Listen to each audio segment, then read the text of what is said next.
ఈ కార్యక్రమానికి సహకరిస్తున్న అందరు సభ్యులకి నా నమస్కారాలు తెలియజేస్తున్నానండి. అడ్జస్ట్మెంట్ అన్న టాపిక్తో ఈ ట్రైనింగ్ సెషన్స్ స్టార్ట్ చేయడం జరుగుతుంది. అడ్జస్ట్మెంట్ అనేది చాలా ఇంపార్టెంట్ అండి మన లైఫ్లో. ఈ అడ్జస్ట్మెంట్ అన్న టాపిక్లో చాలా విషయాలు మనం తెలుసుకుందాం. చాలా విషయాలు నేను తెలియజేస్తాను మీకు. మనం ఎప్పుడైతే అడ్జస్ట్మెంట్ అయినామో మన ప్రాబ్లమ్స్ అన్నీ సాధ్యమైనంత వరకు అన్నీ క్లియర్ అయినట్టేనండి. మనం ఎప్పుడైతే అడ్జస్ట్మెంట్ కాలేదో అప్పుడు మనకి ప్రాబ్లమ్స్ అనేటివి మొదలవుతాయండి. అందుకని ఈ అడ్జస్ట్మెంట్ టాపిక్ తీసుకోవడం జరిగిందండి. దీంట్లో ఈ వీడియోలో మీకు ఒక 7 ముఖ్యమైన పాయింట్లని తెలియజేయడం జరుగుతుందండి. First point, the concept of adjustment is not a new one. ఈ అడ్జస్ట్మెంట్ అన్న కాన్సెప్ట్, అడ్జస్ట్మెంట్ అన్న వర్డ్ ఇదేం కొత్తది కాదండి. ఆల్రెడీగా మనం ప్రతిరోజు వింటున్నటువంటి పదమే. కానీ ఎలా దాంతో మనం అడ్జస్ట్ అవ్వాలి, ఈ వర్డ్ని మనం ఎలా ఉపయోగించుకోవాలి, స్ట్రెస్ఫుల్ లైఫ్ నుండి మనం ఎలా బయటపడాలి అనే విషయాల్ని మనం ఈ వీడియో ద్వారా మీకు తెలియజేయడం జరుగుతుందండి. The concept of adjustment is not a new one. కొత్తది కాదని అనుకున్నాం కదండి. ప్రతిరోజు మనము ప్రతి విషయంలో ప్రతిరోజు అడ్జస్ట్మెంట్ అవుతూనే ఉండాలి. ఈరోజు అడ్జస్ట్మెంట్ అయిపోద్దా, రేపు కూడా అడ్జస్ట్మెంట్ అవ్వాలి, ఎల్లుండి కూడా అడ్జస్ట్మెంట్ అవ్వాలి. ప్రతిరోజు అడ్జస్ట్మెంట్ అవుతూనే ఉండాలండి. సమయము, సందర్భాన్ని బట్టి, సిచ్యువేషన్ బట్టి మనము అడ్జస్ట్మెంట్ అనేది అవ్వాలి. అడ్జస్ట్మెంట్ అవ్వకపోతే స్ట్రెస్ అనేది మన బాడీలో క్రియేట్ అయ్యి మన ఫిజికల్ హెల్త్ అండ్ మెంటల్ హెల్త్ని దెబ్బతీస్తాయండి. అందుకని అడ్జస్ట్మెంట్ అనేది చాలా ఇంపార్టెంట్. ఎగ్జాంపుల్ కండి, ఒక ఆటోలో ఒక 5-6 మంది కూర్చొని ప్రయాణం చేస్తుండడం మనం చూస్తుంటాం. 10 మంది కూర్చొని ప్రయాణం చేస్తుండడం చూస్తుంటాం. ఎందుకు? వాళ్ళకి అవసరం కాబట్టి అక్కడ అడ్జస్ట్ అయ్యి వాళ్ళ అవసరం నిమిత్తం ఆ సిచ్యువేషన్ బట్టి అడ్జస్ట్ అయ్యి ఆఫీస్కి వెళ్ళడానికో స్కూల్కి వెళ్ళడానికో ఆ సిచ్యువేషన్ అవసరాన్ని బట్టి వాళ్ళు అడ్జస్ట్ అయినారు. అదే ఒక కారులో ప్రయాణం చేసేటప్పుడు 4-5 కూర్చోండి అంటే చాలా ఇన్కన్వీనియంట్గా ఫీల్ అవుతుంటారు కదండి. సో కొద్దిసేపే కదా మనం ప్రయాణం చేసేది, అడ్జస్ట్ అవ్వాలి కదా. సో అందుకని అడ్జస్ట్మెంట్ అనేది చాలా ఇంపార్టెంట్ అండి. Life is the continuous adjustment. మనము బ్రతికున్నన్ని రోజులు అడ్జస్ట్మెంట్ అనేది కంపల్సరీగా ఉండాలండి. ఆ సిచ్యువేషన్ బట్టి మనం అడ్జస్ట్మెంట్ అవ్వాలి. అలాగని నేను 100% అన్ని విషయాలకి అడ్జస్ట్మెంట్ అవ్వమని చెప్పడం లేదు. సిచ్యువేషన్ బట్టి, సందర్భాన్ని బట్టి మనం అడ్జస్ట్మెంట్ అయితే మన లైఫ్ హ్యాపీగా ఉంటుంది. మన ఫిజికల్ హెల్త్, మెంటల్ హెల్త్ హ్యాపీగా ఉంటుందండి. మనము పుట్టగానే అడ్జస్ట్మెంట్ అయినామండి ఈ ఎన్విరాన్మెంట్కి. మదర్ స్టమక్లో మనం ఉన్నప్పుడు, తల్లి గర్భంలో ఉన్నప్పుడు ఆమె మన మంచి చెడ్డలు, ఆహారం కానీ, ఆకలి కానీ, యూరినేషన్ కానీ, మోషన్ కానీ అన్నీ ఆమె చూసుకుంటూ ఉంది. ఎప్పుడైతే మనము ఈ భూమిపైన అడుగు పెట్టామో ఈ ఎన్విరాన్మెంట్కి మనం అడ్జస్ట్ అయినామండి. అందుకని ఈరోజు కూడా ఇలా ఉన్నాం మనం. ఎవరైతే ఈ ఎన్విరాన్మెంట్కి అడ్జస్ట్ కాలేదో వాళ్ళని ఐసీయూలో పెట్టడము, మెడికల్ ట్రీట్మెంట్ చేయడము చేస్తుంటారు. ఎందుకంటే ఇంటర్నల్గా ఉన్నటువంటి టెంపరేచర్ వేరు, ఎక్స్టర్నల్ టెంపరేచర్ వేరు, ఇంటర్నల్ ఎన్విరాన్మెంట్ వేరు, ఎక్స్టర్నల్ ఎన్విరాన్మెంట్ వేరు. అందుకని మనకున్నటువంటి సొసైటీలో మనకున్నటువంటి ఎన్విరాన్మెంట్కి అనుగుణంగా అడ్జస్ట్ అవుతూ వెళ్ళాలండి. అప్పుడే మన లైఫ్ హ్యాపీగా ఉంటుంది. మనము తల్లి గర్భంలో ఇంకా బయటకు వచ్చినప్పుడు ఈ ఎన్విరాన్మెంట్కి, ఈ టెంపరేచర్కి, ఈ అట్మాస్ఫియర్కి మనము అడ్జస్ట్మెంట్ కాకుండా ఉంటే ఈరోజు మనం ఇలా ఉండే వాళ్ళం కాదండి. అందుకని అడ్జస్ట్మెంట్ అనేది చాలా important. Adjustment is different from person to person. ఒక పర్సన్కి ఇంకొక పర్సన్కి అడ్జస్ట్మెంట్ చాలా డిఫరెంట్గా ఉంటుందండి. అందరూ ఒకేలాగా అడ్జస్ట్ అవ్వరండి. అన్ని సిచ్యువేషన్స్లో, అన్ని సందర్భాల్లో అందరూ ఒకేలాగా అడ్జస్ట్ అవ్వరండి. ఒక ఎగ్జాంపుల్ చూద్దామా? ఒక టీ స్టాల్ దగ్గర టీ తాగడానికి ఒక 3-4 వ్యక్తులు నిలబడి ఉన్నారనుకోండి. టీ అడిగినప్పుడు ఆ టీ ఇచ్చేటప్పుడు బై మిస్టేక్ చేయి తగిలి షర్టు పైన పడింది అనుకోండి. అప్పుడు ఎలా రియాక్ట్ అవుతారు? ఏ అనే పర్సను కొట్టచ్చు, బి అనే పర్సను తిట్టచ్చు, సి అనే పర్సను ఏదో పొరపాటుగా జరిగిందిలే, నువ్వు కావాలని చేసినావా అని ఎక్స్క్యూజ్ చేయొచ్చు. So person to person adjustment nature డిఫరెంట్గా ఉంటుందండి. సిచ్యువేషన్ ఒకటే, బట్ ఒక్కొక్క పర్సన్ ఒక్కొక్క రకంగా అడ్జస్ట్మెంట్ అవుతుంటారు. మనం ఎవరికి ఇబ్బంది పెట్టకోకుండా, ఎవరిని ఇబ్బంది కలిగించుకోకుండా అడ్జస్ట్ అయినామనుకోండి, మనము లైఫ్ చాలా హ్యాపీగా ఉంటుందండి.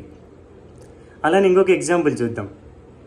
ఇంట్లో వంట చేసినప్పుడు ఆ వంటలో కొద్దిగా సాల్ట్ ఎక్కువైందనుకోండి, ఎగ్జాంపుల్, వైఫ్ని ఒక రకంగా ట్రీట్ చేస్తారు, అదే డాటర్ అయితే ఇంకో రకంగా ట్రీట్ చేస్తారు. ఎగ్జాంపుల్ అండి, అందరూ కాదు, ఎగ్జాంపుల్ చెప్తున్నా. ఇప్పుడు వైఫ్ ఏంటి, రోజు చేస్తుంది కాబట్టి ఆమె సాల్ట్ ఎక్కువైంది చూసుకొని అవసరం లేదా నువ్వు అని సీరియస్ అవుతారు అనుకోండి. అది డాటర్ అనుకోండి, అమ్మాయి అనుకోండి, చిన్న పాప కదా చూసుకోమ్మా, నెక్స్ట్ టైం చేసినప్పుడు బాగా చేయమ్మా అంటారు. Adjustment is different, person to person, situation to situation. Adjustment అనేది మనకి చాలా ఇంపార్టెంట్ అండి. మనం ఎప్పుడైతే లైఫ్లో అడ్జస్ట్ అయినామో మన లైఫ్ హ్యాపీగా ఉంటుంది, మన మెంటల్ హెల్త్ కండిషన్ కూడా చాలా బాగా ఉంటుందండి. మనం అడ్జస్ట్మెంట్ కానప్పుడే మనలో కోపము, ఆవేశము, ఆందోళన, గొడవలు జరగడం ఇవన్నీ క్రియేట్ అవుతాయండి. మనం అడ్జస్ట్ అయినప్పుడు ఈ రకమైనటువంటి ప్రాబ్లమ్స్ ఏమి కూడా ఉండవండి. How efficiently an individual can perform his duties under different circumstances. వివిధ సందర్భాల్లో ఒక మనిషి ఏ రకంగా తన డ్యూటీని పర్ఫామ్ చేస్తున్నాడు, దాన్ని బట్టి అతని స్ట్రెస్ఫుల్ లైఫా, స్ట్రెస్ ఫ్రీ లైఫా అనేది డిపెండ్ అయి ఉంటుందండి. దీనికి కూడా ఒక ఎగ్జాంపుల్ చూద్దాం. ఒక ఇంట్లో పిల్లోడు కానీ పాప కానీ మొబైల్ కానీ లేదంటే స్కూటర్ కానీ కొనిమని అడిగినారనుకోండి, అప్పుడు వాళ్ళ ఫాదర్ కానీ మదర్ కానీ ఏం చేస్తారు, మనీ ఉంటే కొనిస్తారు, మనీ లేనప్పుడు ఏం చేస్తారు, అడ్జస్ట్మెంట్ అవ్వడానికి, బాబు నువ్వు 10th క్లాస్ పాస్గా కొనిస్తాను, లేదా ఇంటర్మీడియట్ పాస్గా కొనిస్తా, అదర్వైజ్ ఇంజనీరింగ్ కంప్లీట్ చేయి కొనిస్తా, లేదా మెడిసిన్ కంప్లీట్ చేయి కొనిస్తానని అడ్జస్ట్మెంట్ నేచర్తో వాళ్ళని నచ్చజెప్తారు. ఇది ఒక ఎగ్జాంపుల్ అండి. ఇన్ కేస్ ఒక బిజినెస్ మనిషి దగ్గర పనిచేసేటువంటి ఒక వర్కర్ కానీ లేదా ఒక ఎంప్లాయీ కానీ రెగ్యులర్గా శాలరీ వస్తుంటే ఎవ్రీ మంత్ ఫస్ట్ హ్యాపీగా జరుగుతుంటుంది. అదే శాలరీ ఫస్ట్కు రాకుండా 5th, 10th తారీఖు వచ్చిందనుకోండి, తన బిహేవియర్లో చేంజెస్ వచ్చేస్తాయి. ఎందుకు, శాలరీ పైన డిపెండ్ అయినాడు కాబట్టి. సో అక్కడ అడ్జస్ట్మెంట్ నేచర్ అనేది చాలా ఇంపార్టెంట్ అండి. ఈ ఎగ్జాంపుల్స్ మాత్రమే మీరు అర్థం చేసుకోవడానికి నేను తెలియజేస్తున్నా. అదే ఫెస్టివల్స్ వచ్చినప్పుడు హెవీగా ఎక్స్పెండిచర్ ఉంటుందండి ఇళ్ళల్లో, హౌసెస్లో. అలాంటి టైంలో మనిషి యొక్క బిహేవియర్ కూడా కొన్ని సందర్భాల్లో చేంజ్ అవుతూ ఉంటుంది. ఫెస్టివల్స్ ఎప్పుడు వస్తూనే ఉంటాయి, మరి మన బిహేవియర్ ఎందుకు చేంజ్ అవ్వాలి? మనం అడ్జస్ట్ అవ్వాలండి. మనం ఎంత అడ్జస్ట్ అవుతామో మన లైఫ్ అంత హ్యాపీగా ఉంటుందండి. మరి ఈ అడ్జస్ట్మెంట్ ప్రాసెస్ ఏంటి, ఎలా అడ్జస్ట్ అవ్వాలి, దీనికి ఏమైనా సిస్టమ్స్ ఉన్నాయా, టెక్నిక్స్ ఉన్నాయా అంటే ఉన్నాయండి. ఎగ్జాంపుల్ ఇంటిగ్రేషన్, ఈగో డెవలప్మెంట్, ఇలా నంబర్ ఆఫ్ ఉన్నాయి. అవి నేను మీకు నెక్స్ట్ వీడియోస్లో తెలియజేస్తానండి. అడ్జస్ట్మెంట్ కూడా ప్రాసెస్ ఉందండి. Next point, normal behaviour and abnormal behaviour. Normal behaviour అంటే ఏంటి, అబ్నార్మల్ బిహేవియర్ అంటే ఏంటి? ఈ రెండింటి యొక్క డిఫరెన్స్ చాలా అవసరం అండి. ఎగ్జాంపుల్కి ఒక వ్యక్తి తూర్పు అంటే ఇంకొక వ్యక్తి పడమర అన్నారనుకోండి, ఒకరు ఈస్ట్ అంటే ఒకరు వెస్ట్ అన్నారనుకోండి, సో యాంటీ కదా. ఇంకొకరు అందరూ నవ్వుతున్నప్పుడు మనం వెళ్ళి ఆ సిచ్యువేషన్లో మనం ఏడ్చినామనుకోండి, డిఫరెంట్గా ఉండదు. లేదా అందరూ బాధలో ఉండి ఏడుస్తున్నప్పుడు మనం వెళ్ళి నవ్వినామనుకోండి, డిఫరెంట్గా ఉంటుంది కదా సిచ్యువేషను. అందుకే నార్మల్ బిహేవియర్, అబ్నార్మల్ బిహేవియర్ అని రెండు ఉంటాయండి.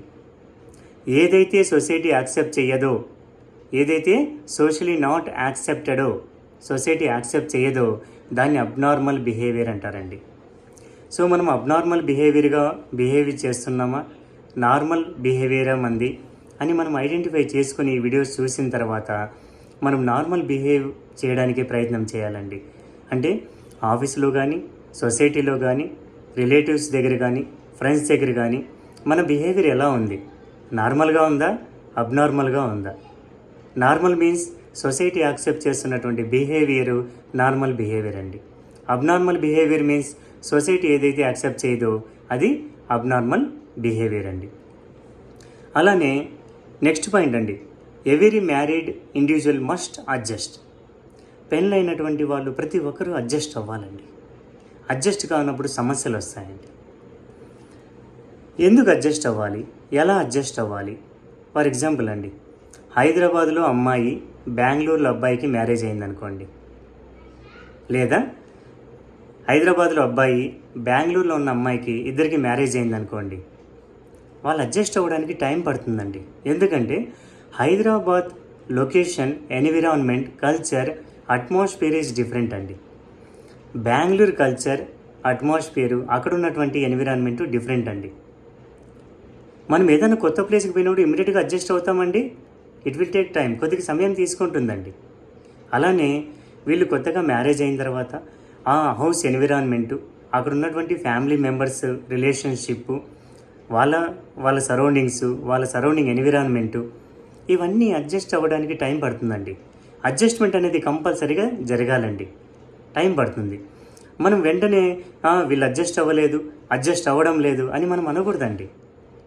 ఎందుకంటే Bengaluru environment culture is different, Hyderabad environment and culture is different. అందుకనే టైం తీసుకుంటుంది. ఖచ్చితంగా ఒకరు ఇంకొక లొకేషన్కి వచ్చినారు కాబట్టి అక్కడ అడ్జస్ట్ అవ్వడానికి టైం తీసుకుంటుంది. కొన్ని రోజుల తర్వాత వాళ్ళు అడ్జస్ట్ అవుతారు. అడ్జస్ట్ అయ్యేదాకా మనం అడ్జస్ట్ అవ్వాలి. ఇట్ మీన్స్ హైదరాబాదులో అబ్బాయి బెంగళూరు అమ్మాయిని మ్యారేజ్ చేసుకున్నప్పుడు ఆ అమ్మాయి హైదరాబాద్కి వచ్చిన తర్వాత ఆ అమ్మాయి అడ్జస్ట్మెంట్ అయ్యేదాకా అబ్బాయి అడ్జస్ట్మెంట్ అవ్వాలండి. ఎందుకంటే బెంగళూరులో వాళ్ళ food pattern, food style, dress style, way of talking అన్నీ డిఫరెంట్గా ఉంటాయి. వెంటనే ఇక్కడ హైదరాబాద్లో ఉన్నటువంటి వాళ్ళు అడ్జస్ట్ అవ్వరు. ఫ్యామిలీ మెంబర్స్ డిఫరెంట్గా ఉందని పెళ్లి చూపుల్లో 5 నిమిషాలు చూసినంత మాత్రాన అన్నీ తెలియవు కదండి.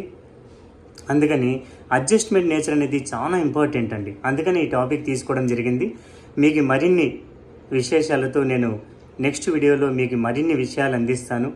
ఎలా అడ్జస్ట్ అవ్వాలి, మనము అడ్జస్ట్మెంట్ అవ్వడానికి ప్రాసెస్ ఏంటివి అనేటివన్నీ మీకు తెలియజేస్తానండి. మీరు ఎవరన్నా నా దగ్గర మాట్లాడాలనుకుంటే నా నంబరు 9441149762. ఈ నంబర్కి మీరు నార్మల్ మెసేజ్ కానీ వాట్సాప్ మెసేజ్ కానీ చేస్తే నేను ఫ్రీ టైంలో మీకు కాల్ చేసి నేను మాట్లాడతానండి మీ దగ్గర. మీకు ఏదన్నా సైకలాజికల్ ప్రాబ్లమ్స్ ఉన్నా, సైకలాజికల్ ఇష్యూస్ ఉన్నా మీరు నా నంబర్కి మెసేజ్ చేస్తే, నార్మల్ మెసేజ్ కానీ వాట్సాప్ మెసేజ్ కానీ చేస్తే నేను ఫ్రీ టైం చూసుకొని మీ దగ్గర మాట్లాడి మీకు సొల్యూషన్ చెప్పడం జరుగుతుందండి. నా నంబర్ మీకు ఇంకొకసారి తెలియజేస్తున్నా, 9411149762. అందరిలాగా నేను సబ్స్క్రైబ్ చేసుకోమని అడగట్లేదండి, బెల్ సింబల్ ప్రెస్ చేయమని అడగడం లేదండి. నేను ఫ్రీ సర్వీస్ చేస్తున్నా, free social service life long చేయాలని చెప్పి డిసైడ్ అయినా. అందుకోసమని ఎవరికైతే అవసరం ఉందో వాళ్ళందుకు వాళ్ళే స్వతహాగా సబ్స్క్రైబ్ చేసుకుంటారు. దానికి నేను స్పెషల్గా రిక్వెస్ట్ చేయాల్సినటువంటి నెసెసిటీ లేదని నేను భావిస్తున్నానండి. ఎందుకంటే ప్రతి ఒక్కరికి సైకలాజికల్ ప్రాబ్లమ్స్ ఉంటాయి. అందరికీ ఇది అవసరం అండి. ఈరోజు అవసరం పడకపోవచ్చు, ఇంకొక రోజు ఫ్యూచర్లో ఎప్పుడైనా అవసరం పడవచ్చు. అందుకని ఈ ఛానల్ స్టార్ట్ చేయడం జరిగింది. అందరి అభిప్రాయం మేరకు ఈ వీడియోస్ కూడా పోస్ట్ చేయడం జరిగింది. ఇది పూర్తిగా కేవలం సోషల్ సర్వీస్ చేయడానికే నేను ఈ ప్రయత్నం చేస్తున్నా. అందరూ హెల్తీగా ఉండాలి, అందరూ సంతోషంగా ఉండాలి, అందరూ మెంటల్ హెల్త్ బాగుండాలి, ఫిజికల్ హెల్త్ కూడా బాగుండాలని చెప్పి కోరుకుంటూ ధన్యవాదాలండి. Thank you.